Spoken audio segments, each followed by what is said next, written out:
Good evening, ladies and gentlemen, or depending on where you are in the world, a very good morning or good afternoon to you. I begin today by acknowledging the Ngunnawal people, the traditional custodians of the land on which we gather today, and pay my respects to the elders past, present, and emerging. I extend that respect to Aboriginal and Torres Strait Islander people here today. My name is Katja Theodorakis. I have ASPI's CP program, and I'm very pleased to be able to welcome both our online audience as well as the guests present here at ASPI in Canberra to the 2022 launch of the annual Global Terrorism Index, which is produced by the Institute of Economics and Peace to measure and compare the impact of terrorism worldwide. Already in its 9th iteration this year, the report reveals 3 key areas to focus our attention on: the Sahel region, political terrorism, especially in the West, and the relationship between conflict and terrorism in general, but especially in light of the pandemic's impact on these dynamics. And I'm really delighted to be able to present to you a formidable panel of experts in these respective focus areas. We have Dr. David Hammond here, the IEP's Director of Research, who's behind all the data that is produced. The IEP also produces the annual Global Peace Index and various other reports. We have Sofia Koller, Senior Research Analyst at the German Counter Extremism Project, who's joining us online. You see her there. And also joining us online, Dr. Muhammad Dan Suleiman, a Research Fellow at the University of Western Australia's Africa Research and Engagement Centre. And launching the report in 2020 seems special for a number of reasons. I've had the privilege of being able to attend launches in previous years. And so I feel really privileged to now be able to actually sit here on the podium with the experts. But in 2021, not only were we still, battered by the pandemic, but also the so-called end of the so-called global war on terror, I think is sort of inviting us to pause a little bit and look ahead. We often have a very much needed tactical focus on tactical innovation and queries into organizational variations and changes into the modus operandi of terror groups. But I think in 2022, it's quite interesting to sort of pause from that and take a bit of a wider lens. Also, it's been ASPI's 20th anniversary in 2021, which is also sort of inviting us for this pause to go, what are we actually doing here? What are we aiming to do with terrorism research in general, but events like this, or in general, just a strategic outlook on things? And it's often said that we need really detailed attention to all the little things that happen, sort of this pattern of life studies, detailed attention to data, but at the same time, we also have to think outside the box. And we're supposed to be imaginary and sort of look beyond the boundaries of today and the boundaries of today's mindsets. And I think enough has happened over the last 20 years, and especially accelerated in the last 2 or 3. I think it's quite nice to have some data driven findings and data analysis to be able to use this opportunity and look at also what some of the pitfalls are, what do we need to be conscious of when we try and do a strategic forecast. I mean, I often said that prediction is sort of the business of counterterrorism, but at the same time, we don't have crystal balls and we're not the Oracle of Delphi. So those are some of the things we'll be looking at, will be behind today's questions. And terrorism, I think the global war on terror has shown us that terrorism is also a really broad and very abstract phenomenon at times. And at the same time, a really fluid and constantly evolving security threat. So we'll be looking at just how we can better anticipate the shape of future threats.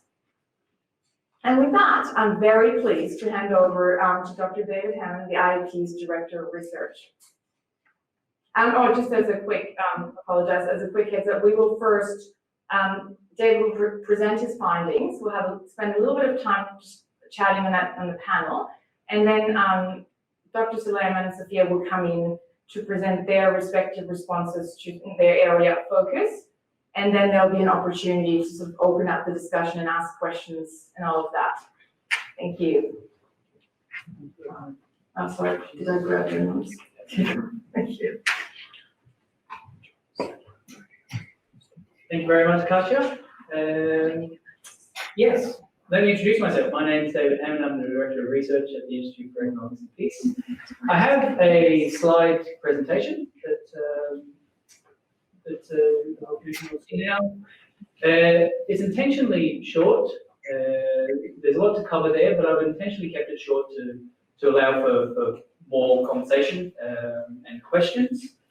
But it's my pleasure to be here. I'm the Director of Research at the Institute for Economic Peace. I joined in 2012, and the first project I had on day one was to write the first ever Global Terrorism Index report.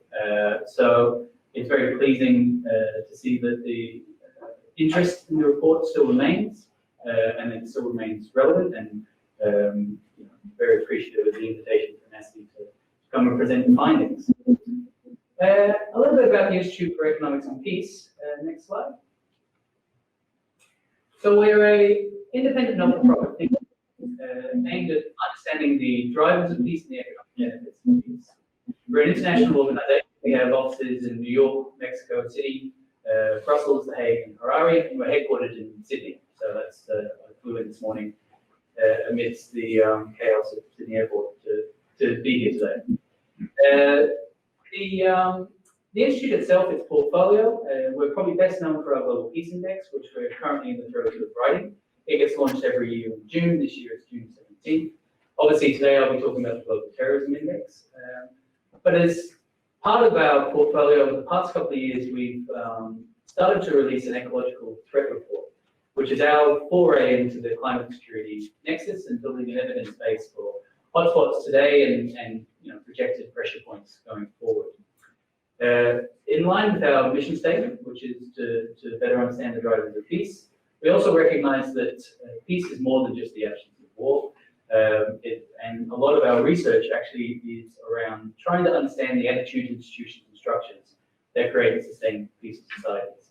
And a lot of the work that comes out of that can be found in our positive peace and systems reports.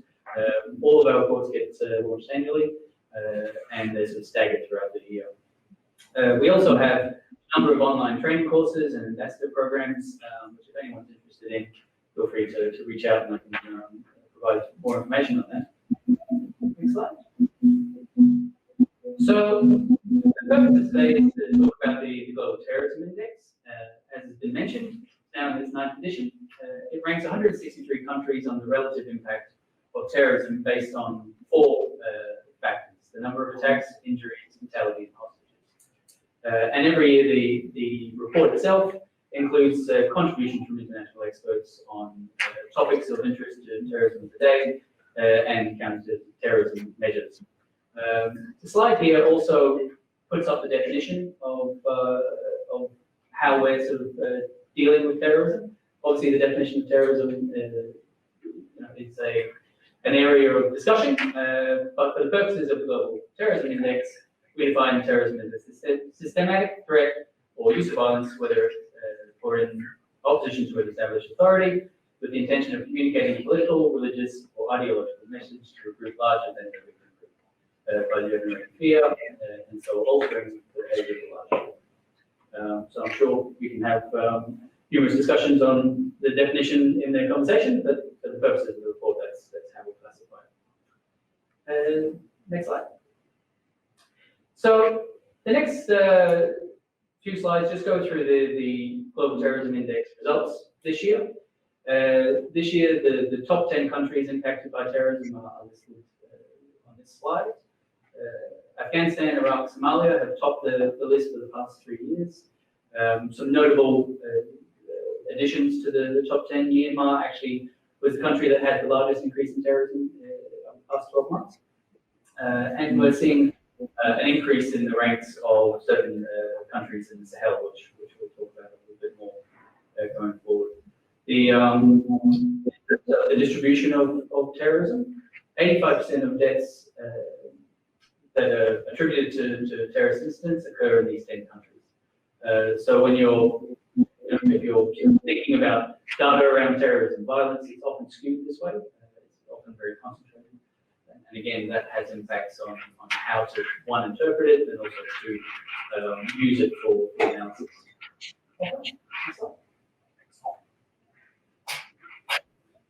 Okay, if we have a look at the trends from deaths from terrorism from 2007, you can see that the trends peaked in 2015, 2016, but it's since declined. So since 2015, since its peak, you can see that the number of deaths from terrorism decreased by about a third. But if you have a look over the past few years, you can see that the number of deaths from terrorism in the Sahel in particular have increased. And just a couple of points on that, and we can go more into detail in the discussion. A lot of the activity that we're seeing in the Sahel is IS related, in particular ISWA.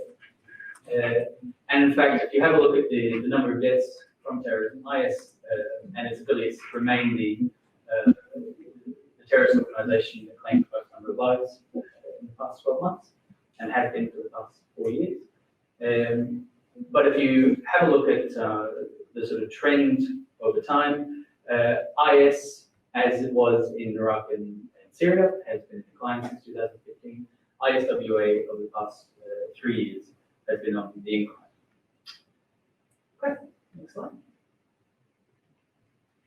And this rise is notable in the fact that if you have a look at deaths from terrorism, sub-Saharan Africa is actually has more lives lost to terrorism than MENA and has done for the past couple of years.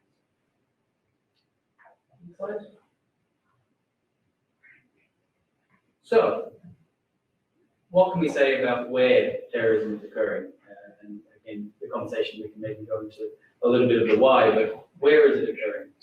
It's occurring in two major places in Sahel, Central Sahel, which includes Burkina Faso, Mali, and Niger, and the Lake Chad Basin. Now, I mentioned in one of the earlier slides the Ecological Threat report that IEP produces and is now part of our annual portfolio. If you have a look at links between ecological threats and violence in general, and in this case, terrorism, we see across the board a very strong link between ecological threats and violence. Now, by ecological threats, what we mean are the notable on-the-ground effects of climate change issues, in particular food security, water security, natural disasters, temperature anomalies, and also we have a look at population growth as a multiplier to these issues. And we see a very strong link between the location of terrorism and where these ecological threats are their most severe. So if you think over the past few years what's been happening outside of climate change, obviously COVID will have affected food security for many regions. If you have a look at population projections for the region, there are some projections put countries like Nigeria, they expect the population to increase by 161% over the next 30 years. So, and the impact of climate change on agriculture and yield. So we're expecting the underlying sort of threats that are depicted in this chart to be increasing in the coming years. How that interacts with terrorism and violence is yet to be seen. It's obviously an area of research for not just IEP, but the broader community. Next slide. Shifting focus a little bit to attacks in the West by ideology. If you have a look from 2007 to 2021, attacks that were religiously motivated or claimed more lives within the West, and by the West, I broadly mean the EU and US. But this slide paints an interesting picture, and there's two interesting points to be made from this slide. So yes, over the period, religiously motivated terrorism has claimed more lives. If you have a look at this, firstly, the number of attacks are decreasing and have been for the past 4 years in the West. And also, secondly, politically motivated terrorism has actually overtaken religious terrorism over that period. And so predominantly far left and far right. And there's an interesting conversation to be had about the distinction between far left and far right and whether there are certain elements merging and whether those particular distinctions still make sense. There's some very interesting conversations around But what we know from the data is that over the past 4 years in the West, politically motivated terrorism has been more prominent than logistically motivated terrorism. Next slide. So they're the key points that I just wanted to raise, and as I said, it's fuel for the discussion. But if you want some more information on the Institute for Economics and Peace, please feel free to join us on Twitter and LinkedIn and visit our website. Also, if you're interested in the online training programs and ambassador programs that we have, please feel free to reach out or just grab me after this presentation. But with that, I'd like to pass that to Katja, and thank you very much. So much. There's so much food for thought, and you know, as you were speaking, I was thinking about the value of what you're presenting us with now is the big picture perspective, but that comes from that really granular view, because I can only imagine how much time you would spend in your, you know, in your day job, just looking at, you know, bits of data to be able to take that step back and produce us with a finer lens on the big picture. So I think that's one of the merits of what you're doing, and I think it shouldn't be underestimated that this is quite unique, because often you can sort of tilt to one side. Even when you do a lot of granular analysis, you might not always get it right when you take a step back and look at the big picture, because you might still, you know, that resolution might not quite work out so well. So I'm really keen to get to our expert speakers on those three issues that you've raised. But just before we do that, I have maybe two questions for now. So I was very intrigued by your perspective of, or methodology as well, seeing terrorism as a systemic threat. And especially intrigued by the definition that it's meant to alter the behavior of a group or the society, I guess, it interacts with. Because I think that's interesting, because sort of there's a lot of controversy or debates about definitions of terrorism. Some say, you know, you can't really define it. There's no one definition. I think that's not quite true. We know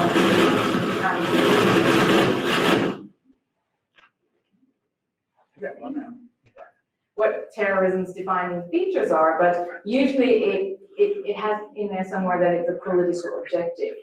And I think that is kind of short-sighted in a sense, because it doesn't then look also to the things that we do to mitigate it, where our behavior is altered, right? So you've got quite a complex sort of, I guess, aspect to terrorism in there. And I just wanted to see if you could talk a little bit more about this systemic analysis that you do in terms of what are some of the points in the system that you look at when you do this analysis.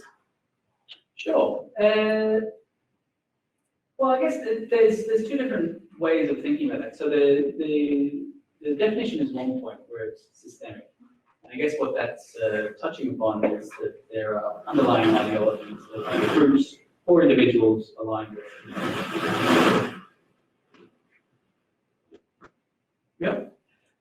Groups or individuals aligned with, and that's the systemic nature of the motivation. From a systems point of view and a systems thinking point of view, how IEP deals with this. So obviously the Global Terrorism Index is focused on violent extremism and terrorism, but in our broader work, and I sort of alluded to this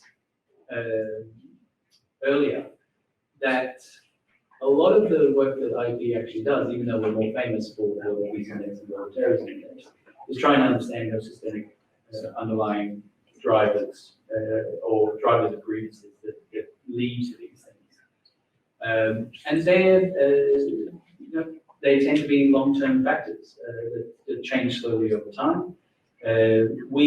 How we sort of deal with it is having a look at the underlying socio-economic resilience around these things. We use our positive peace framework for that. So how you deal with this systemically, I guess the best example I can point to is how we deal with it in the Ecological Threat Report. So how we deal with it in the Ecological Threat Report is we first of all quantify the level of threat from climate change, from ecological threats faced by any one country. We then overlay the work that we have from the Global Peace Index to say, okay, well, what are the ongoing violent conflicts within these regions? And we then have a third layer that is our positive peace framework. And the easiest way to think about that is it's a measure of resilience. So, globally, we're all facing threats from climate change. But some countries are going to be better equipped and more resilient to be able to adapt, absorb, and mitigate shocks going forward. So by overlaying the different sectors and being able to identify this particular region has low resilience, it's facing high threats, and has a history of ongoing conflict. That's the sort of entry level point to thinking about it systemically. From there, you can then, once you've highlighted a certain region, there are certain methodologies that IEPs develop, but also that exist to actually unpack that and say, okay, well, what is the historical context of this? What is the political context of this? What's the economic context of this? And then, trying to analyze that is more of a group process rather than a quantitative process, because things get very complex very quickly. You just try to enumerate everything. And you're sort of reducing very complex human reality to numbers, and terrorism is still created by humans and made by humans and affects humans. Yeah. You sort of, I was going to ask, my second question would have been about the ecological threats. To me, that was fascinating how your approach would highlight that, but you've already answered that. And so I think we'll go to our next speaker, because something that you just alluded to, what this can do as well, is sort of that interaction, not just between sort of, zooming in and out between granular data and big picture, but then also those layers between historical data and trying to use that to get a picture of how that's influenced where we're at now, and maybe seeing, sort of looking ahead and seeing where we're going. And I think that's really interesting, especially when you look at Africa, and I believe that Dr. Muhammad Dan Suleiman can tell us a lot about that. So welcome to our panel. Muhammad, in your work, you research on African politics and international relations, and including Islamism, with a special focus on West Africa. And you've actually got a book coming out too, I believe, next year, called Naming the Jihad, that looks at some of those factors and how that's affected also counterinsurgency. So what's your response to Dr. Hammond's findings? Thank you very much, Katja. First of all, I would like to take note of some of the CT gains we have made over the years, because the report actually paints a rather gloomy picture of the future, at least the present, and that gives us a projection of what the future might be. But we have to also take time to celebrate, if you like, the successes. The fact that terrorism deaths have reduced from the prior year, the fact that Nigeria and Somalia, although among the 10 most impacted by terrorism, have improved since 2020. The fact that the insurgency in Mozambique, which was of a concern in 2017, 2018, is now being contained.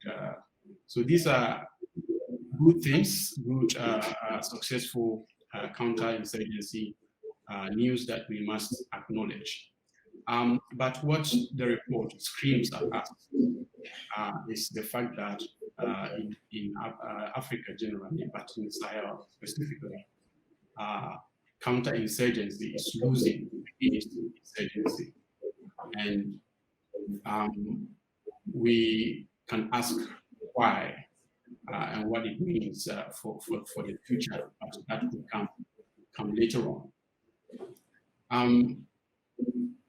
It's also disturbing that the impact of terrorism in Africa deteriorated, and it is the region that it's the only region that deteriorated globally. It's quite disturbing. And the fact that Sub-Saharan Africa has taken over the Middle East and North Africa as the epicenter of global terrorism. These are really unsettling figures. In the Sahel in particular, we have Jenim, which is the fastest growing terrorist group, and we have ISWA, which is the most lethal terrorist group globally. It is,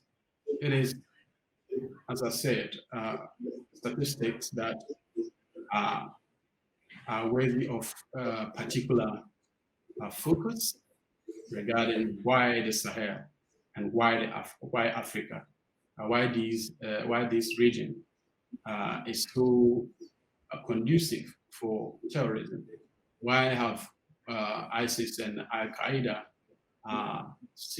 What have these global organizations seen in Africa that makes the continent or specific regions or specific countries so lucrative to them? So these are my general thoughts, and I guess going forward we would have specific questions towards specific aspects of the report. But generally, things don't look too good. But like I said, if you look at the successes so far, although they are modest, it shows that if things are done well, then terrorism and insurgency can effectively be countered in Africa and in the Sahel.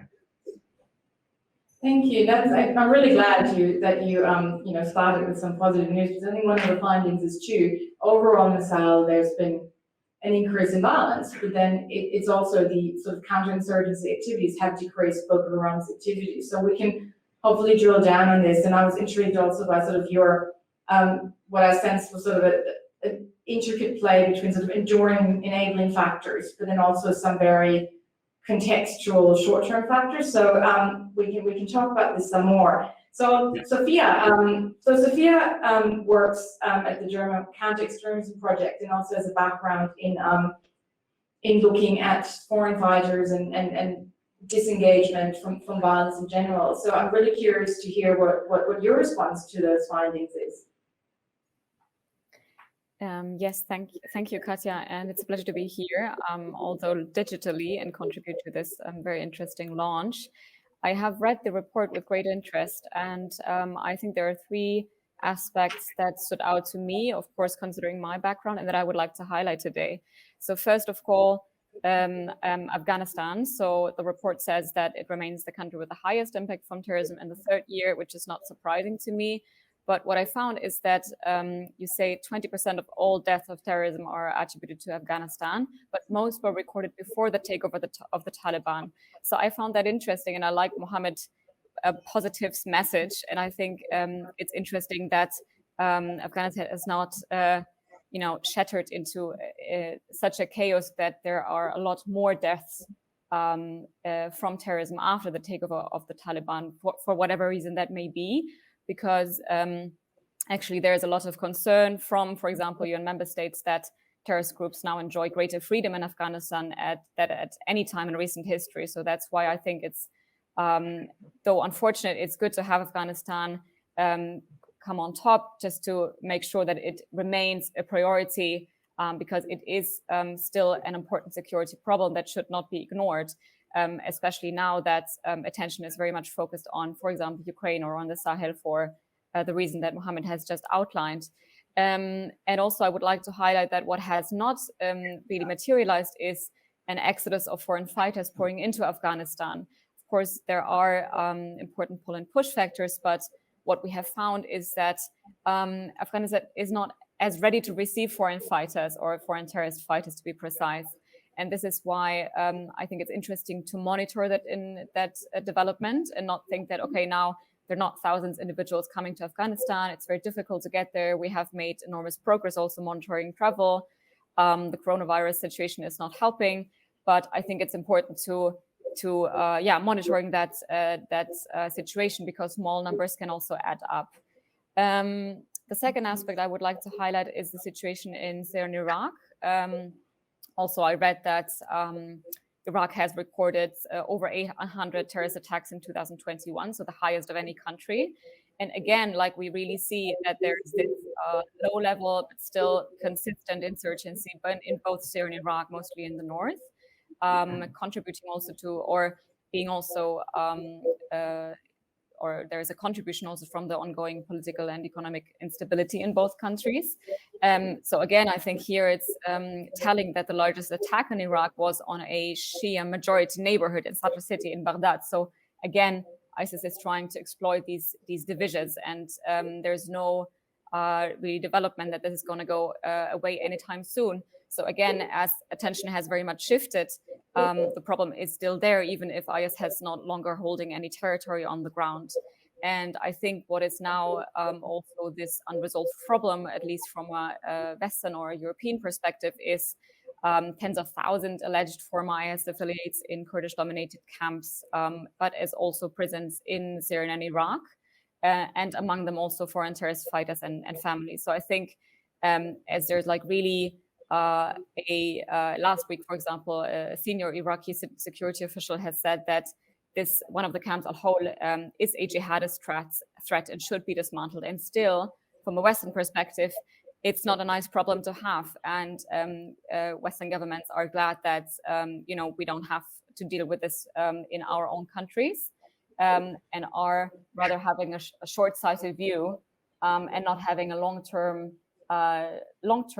perspective of what this means for the region, and that ultimately it will further destabilize the region furthermore, if we are not at least repatriating our nationals, and if we are not dealing with this problem.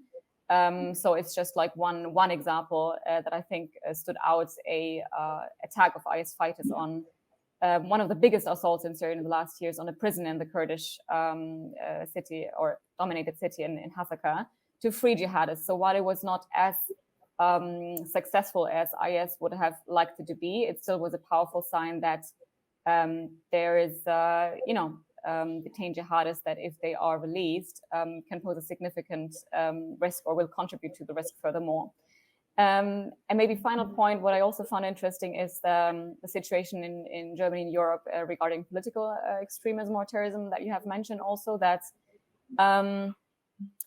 while they are less deadly than political and religious terrorism, attacks from the far left accounted to the highest number in Germany, like 19 attacks from the far left.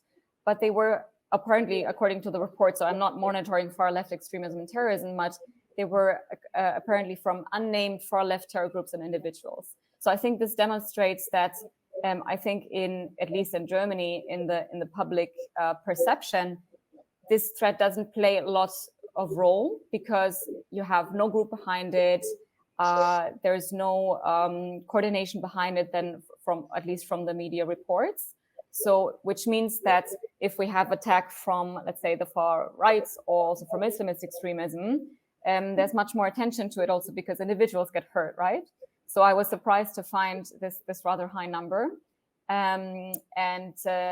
Also, I think last point I would like to highlight here is the impact of the Russian invasion in Ukraine, right? It really gives a boost to right-wing extremist groups in Germany as well. There's a lot of chatter on not the majority, but a small group of volunteers going into Ukraine and Russia or fighting on the Russian side, being extremist right-wing foreign fighters. So this is something that we have to watch. Because if these individuals come back and they are supposedly coming back because Ukraine is not a state building project like Syria and Iraq.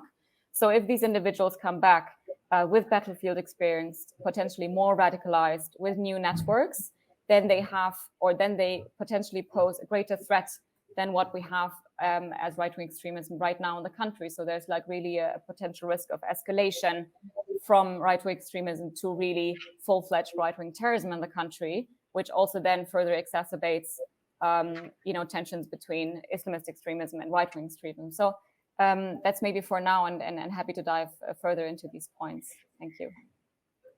Thank you so much. That's excellent. So many good points for our discussion. I might just start by jumping right in, because one of the points you made, I also made notes when David was mentioning this in the introduction, about this, where you asked the question, what is the qualitative difference between right-wing and left-wing extremism, and that's exactly an audience question from our online audience. We have a question from Anthony, who asks, how does the GTI define far right and far left when it comes to terrorism? The 2022 report notes that most of these politically motivated attacks aren't affiliated with a group. So does it come down to a distinct definition or an individual's professed views? And I'm especially curious about this one. I think that's what you're alluding to, Sofia, is that it seems to me that in Germany, the data that's coming out there is a bit of a distinction in the type of violence, because not all violence is the same. Like we were talking about this, that, you know, death tolls don't tell you everything, or violence in itself, because it seems that some of the left-wing violence, it would be more targeted at, you know, who's considered a fascist enemy. So there would be arson attacks, there would be a lot of damage of property and people get hurt, but it doesn't quite instill that same sort of terror in the streets, the fear that will make us change our behavior as a society, because it's more contained, it's more similar to maybe a more contained ethnic or separatist cause, but also the targeting. So I think that's really quite interesting. So can you shed some more light on how you define these? Sure. Well, I mean, the classification process for any attack, obviously the first criteria is it needs to fit the definition. And then the classification of whether it's far right or far left sort of is inferred by the reports on the attack and what you can infer from the motivation. So if you have a look at just from the recorded data, the difference between far left and far right. Far right targets minorities, it's immigration focus. Far left, as you rightly identified, is more targeting the establishment and organizations like multinationals. It can be anti-capitalist and so on and so forth. So the main distinction that you can make from the recorded data is from the motivation and by impact the actual target. But interestingly, about 17% of the time, both designations attack either a government institution, a political identity. So there is an overlap between the end impact of any one attack. So, and the point on whether it's affiliated or just an individual, if we're sort of seeing a rise in politically motivated terrorism, and a large proportion of the time it's targeting what is government institutions, then it becomes even harder to be able to classify one or the other, unless the reports specifically say the reason why they're attacking the government institution. But I think it comes, this sort of highlights the difficulty in trying to unpack terrorism. So, I mean, the Global Terrorism Index, we have a definition, we stick to it, and we present the results around that. But we're fully cognizant of the difficulty in the debate around what constitutes terrorism and what constitutes some other form of violence, or what constitutes far left and what constitutes far right. And so, the way that we do it is through systematic review of reports, but it's very, very difficult in practice, and especially if we are seeing a rise in these types of attacks and they're attacking similar organizations and institutions. And this is where the broader conversation is going, whether far left and far right are useful designations going forward. Yeah. Which is interesting. Absolutely, and I think we can sort of branch out from there a little bit. I've got another question that touches on this, and I think that leads us into a bit of a bigger debate that will also be interesting to look at in regards to Africa. So I've got a question here from Naomi that says, one common thread between a lot of religiously motivated terrorism, politically motivated terrorism, and jihadi-inspired terrorism is hatred of the Jews or anti-Semitism. This is not commonly discussed outside of the Jewish community or Germany, I think I would add to that. But could you please comment on how this manifests in the Middle East and also in the West? And I'd like to add there, I find that really fascinating because I've been observing a lot of anti-Semitism, for example, in the so-called freedom movement, in this anti-government extremism, but it's not necessarily recognized as such. And it's something that stands out to you when I grew up in Germany, where there's obviously higher sensitivity to that, and you're also more aware of how anti-Semitism manifests. There's not just the classic sort of the National Socialist sort of Jew-hating, outright propaganda. But in Germany's security services, for example, they have nuanced definitions. They say there is an anti-Semitism of the left that hides in anti-imperialism, where it says, oh, but this is just anti-Zionism because we're against, apartheid politics. But at the same time, it still gets used against a group. And it's been invoked, for example, in those attacks in Israel, where by a lot of people on the left who wouldn't necessarily associate with jihad, they're not really seeing Israelis as civilians because they're part of a settler occupation. They've all been in the army. And I think that blurring of the boundaries that you mentioned between those distinctions, I think anti-Semitism plays into that. And I think that's one area where the data, because we haven't asked the right questions yet or haven't updated our definitions on that. So I think it's interesting that can be this dialogue between your data also compels us to ask the right questions too. That was I was making this joke about interrogating data, but doing it in an ethical kind of way, leaving that global war and terror legacy behind. Sorry, that was a long monologue or context around that question, but Sofia, especially in your work, when you look at this in terms of disengagement, did you have any thoughts on that, maybe with Ukraine? Because I'm also seeing a lot of that anti-Semitism invoked in the analysis or supposed analysis of, the conflict there. Several thoughts on that. I think one issue, because the question also touched on the Middle East, and I think one of the issues is that anti-Semitism is to a degree also very normalized in Middle Eastern societies. Like I lived in Jordan, I lived in Lebanon, and it's very much part of a very normalized discussion that Israel is bad and all Jews are bad, and only if people have met people in Jewish confession, then they say, well, they're actually normal people. It's very surprising from a German perspective because we speak very differently about it because the discussion is different. So I think that's one issue that facilitates maybe then Islamist jihad ideology building on that latent anti-Semitism that has been cultivated also in the political dialogue.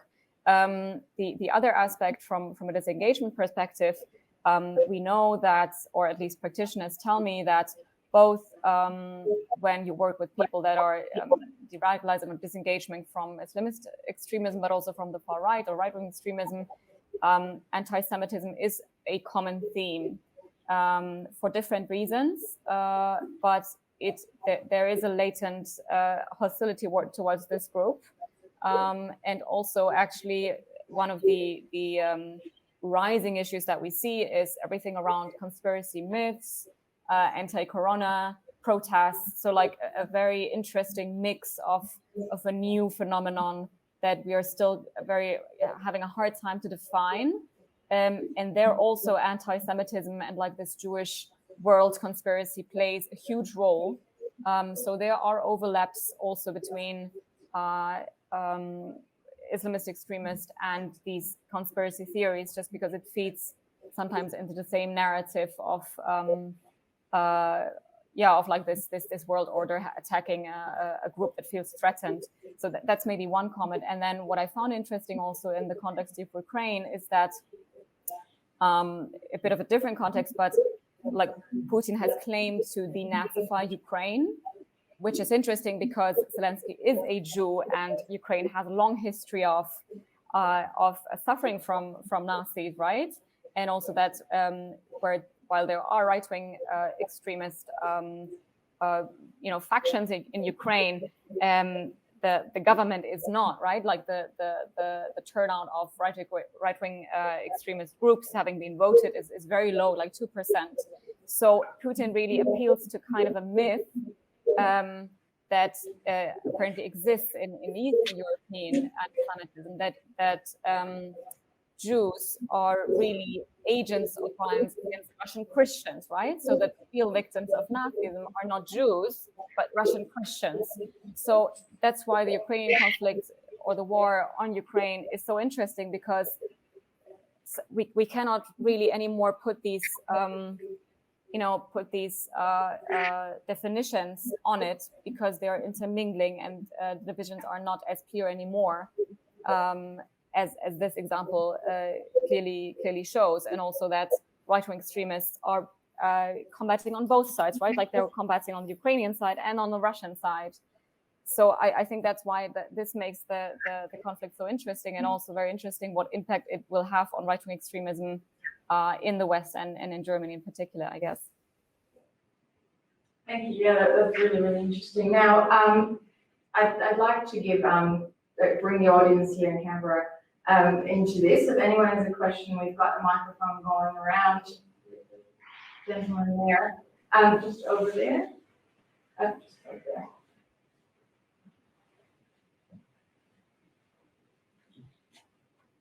Thank you. I'd just like to ask about Pakistan as to why Pakistan has dropped so much from in the ranking down to number 10. I just don't know if you can comment on what's been happening in Pakistan. Well, I don't have the details on hand. I mean, certainly what's happened over the past week is very interesting. But yeah, I mean, I'd have to look up on what the stats are for Pakistan. But it's been a trend for the past few years. Pakistan used to be, well, I mentioned the first Global Terrorism Index. Pakistan was in the top 5 for many, many years. So it's been a decline, a positive decline for the past few years. But I'd have to look at the statistics.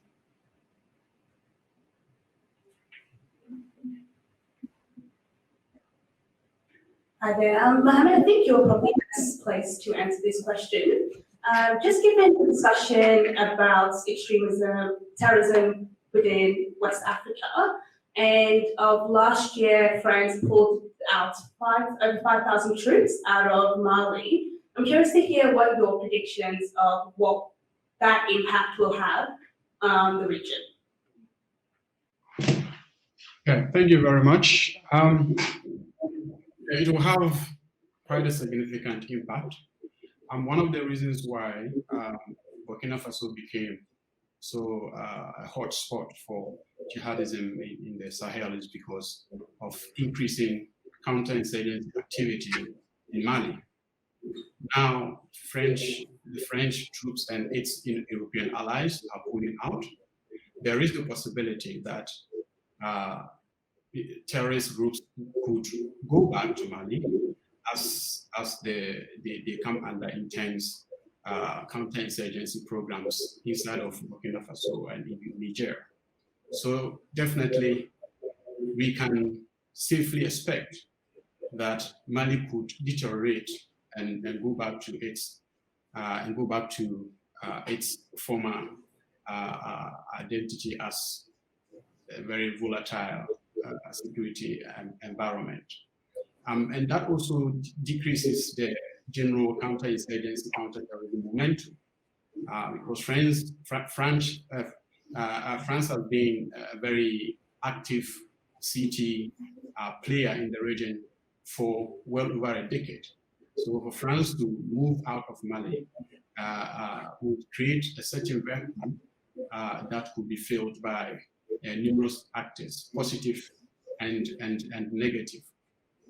So I foresee the situation in Mali getting worse, but of course that will depend on the coming in of Russia private military, the Wagner Group, which have been brought in by the Malian government to ostensibly help defeat insurgencies.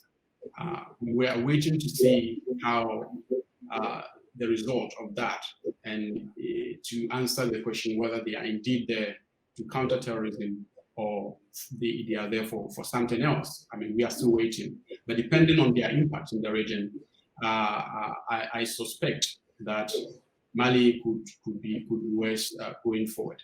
And because of Mali's connection with other regional countries, increasing insecurity in Mali foretold a lot of bad implications for the countries surrounding Mali. If I may, just a follow-up question. Do you think the Wagner Group is equipped to kind of fill that vacuum and support the governments with counterinsurgency, given that last year they struggled in Mozambique and other places in Africa to support counterterrorism initiative? Yes, there isn't a good precedent to rely on and say that they will be able to defeat terrorist groups in Mali. As you rightly said, their track record in Africa is not very good. But Mozambique and Mali are not the same countries. They are all in Africa, but they are different in many contexts. So we can expect, we can safely say that nothing much might come, but we can also hope that this time they get things right in Mali. At the end of the day, what the region wants is to fight back terrorism and defeat counterinsurgency, and not give up to counterinsurgency fatigue, which the withdrawal of France and its European allies is actually pointing to. Maybe if I can jump in there as well. Just on the specific case of Mali, I mean, one of the things we mentioned in the report is a strategy for these types of organizations is to geographically spread out as much as possible, make it difficult for counterinsurgency and counterterrorism measures.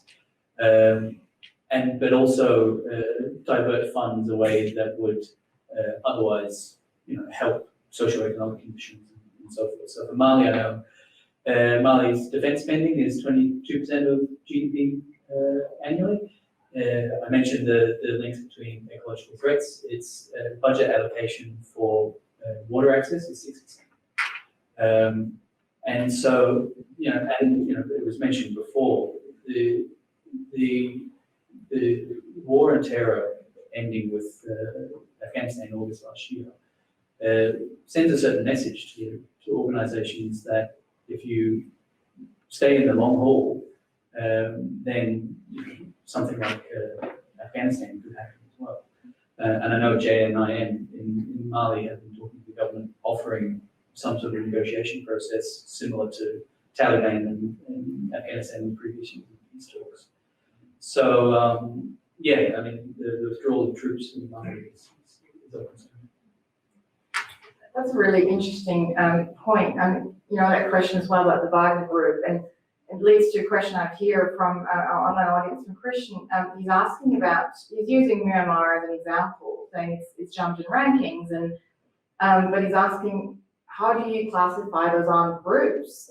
Because are they sort of ethnic armed militias, or how do we classify that they're terrorist groups? And I think that also speaks to sort of a wider context, maybe where both Mohammed and Sofia can also comment on, because so we used to see the Taliban as a terrorist group, and now we possibly have to consider if things go the right way or the wrong way as using them as a counter-terrorism force, especially the Wagner Group. That's why I was thinking that, we have to draw those uncomfortable lines, and I think that would make your job pretty difficult. Because you have to draw lines, you have to have, you have to have a reduction of reality almost to be able to measure things.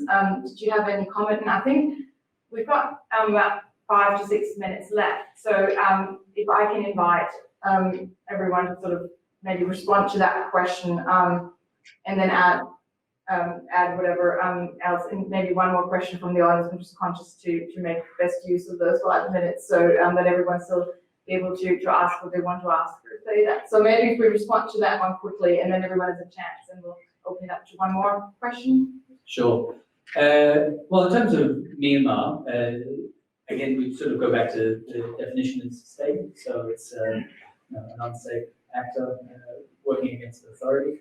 But I think, one of the, having been an IEP for 10 years, one of the values that I see that our reports of Global Terrorism Index, but other indices as well, provide is information to have an informed discussion about that. So yes, we have a definition that we stick to, but the purpose of that is not for us to be the sole proprietors of what is terrorism and what is not.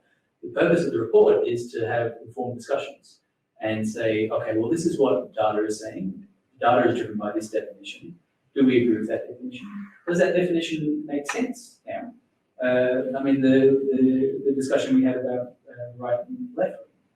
I mean, I really appreciated the point made about conspiracy theories and myths. I mean, one of the reasons that far left and far right are becoming harder to distinguish is because their motivations are becoming less, for lack of a better phrase, conforming to what we think of as far left and far right.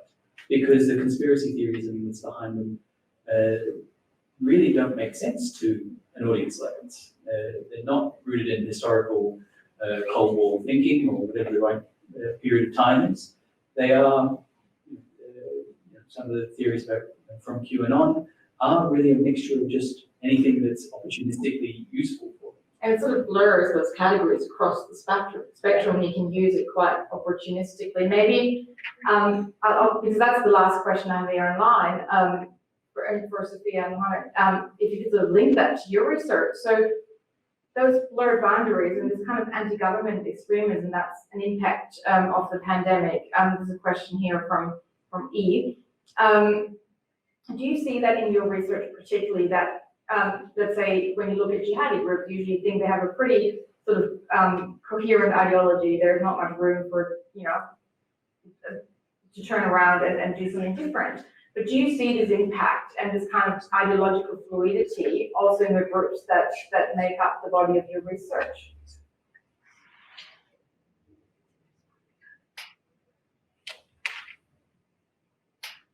Is that for me? I think for both of you, whoever wants to go first, or any sort of observations maybe more generally you have on the impact of the pandemic on forms of extremism that you study, or terrorism. Yes, I would have something to say regarding the ideological fluidity of organizations.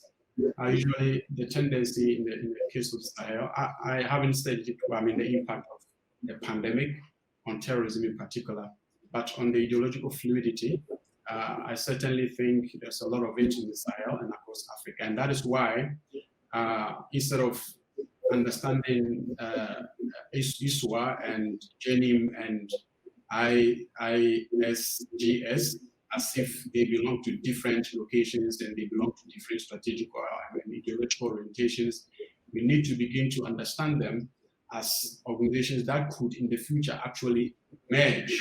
GENIM itself is a result of a merger. They may not merge out of obligation, but they may do so out of desperation, especially if counterinsurgency efforts become so hard for them to handle.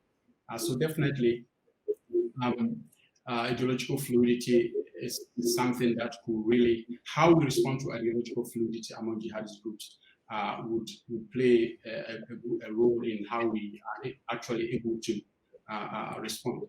And that is why something that I forgot to say, I guess initially, David, is that all the predictions, all the findings of the report,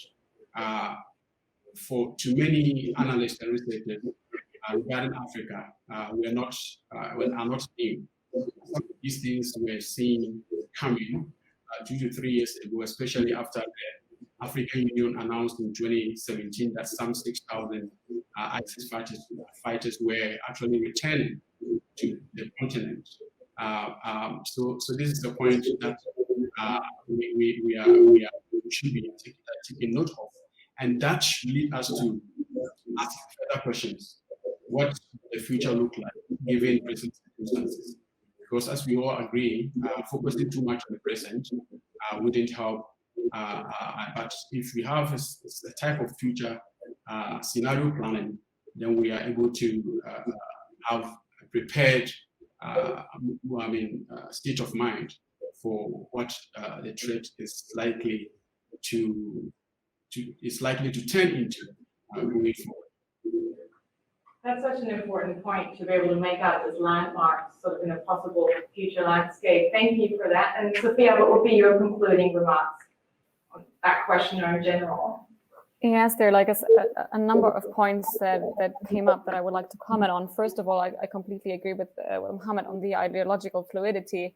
I mean, on one aspect, yes, from an outsider's perspective, it might seem as if certain Islamist groups or jihadist groups are very, like strict. But then, if you have somebody who's able, and frame issues and put them into your ideology, then that can be very opportunistic, right?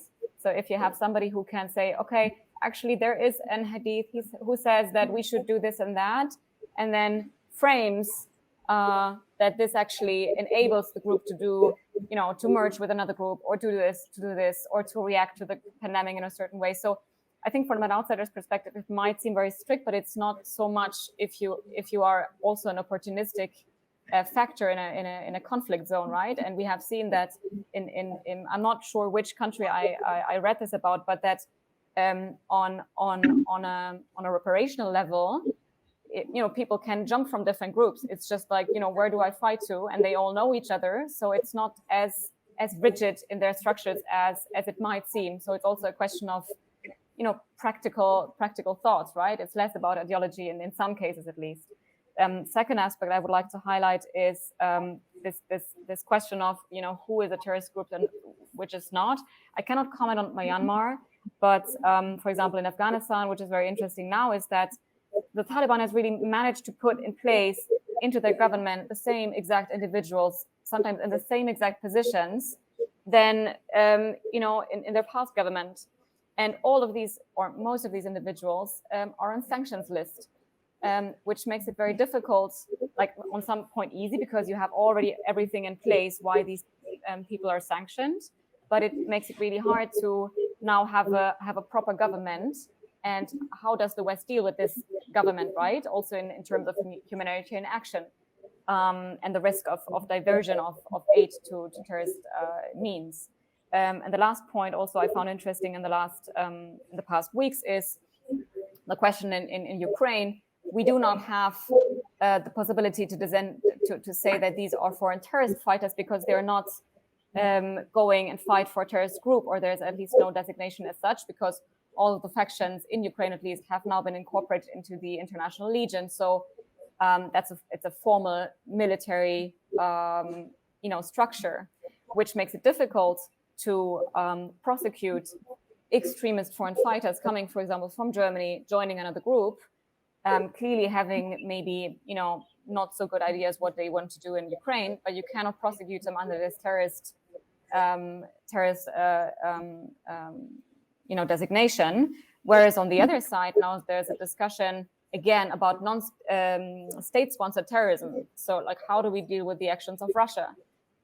So I think it's very interesting to see how the notion of terrorism is evolving, and also of extremism and the boundaries between the phenomenon and so on. So I'm looking forward to seeing how this plays out. And we cannot be too rigid, right? Like, we have to adapt also to the environment and not fall prey to this is this and this is how we have always done it, because it might not be valuable advice now in the current situation or in the future situation. Yeah, and look, I'm sorry to sort of cut you off there. Unfortunately, we're out of time, but that's such a perfect way to end on, because I think sort of looking into your job for next year, I think we've discussed this before, that challenge that you just mentioned, Sofia, in this categorization, like we're dealing with the situation of armed conflict, and it looks like this conflict or this war in Ukraine will go on for a while. So how do we measure terrorism under a situation where the laws of armed conflict place? Is it terrorism, or is this an act out of war crimes? So I think that's a definitional challenge, but seeing sort of this evolving debate between data and what we need to, I think that's one of the most exciting findings or conclusions to come out for this debate. So thank you for making yourself and your data available to us. Thank you to both Sofia and Muhammad. Thank you so much for joining us online, and thank you to our audience here, both in Canberra and online. Look forward to seeing you next time.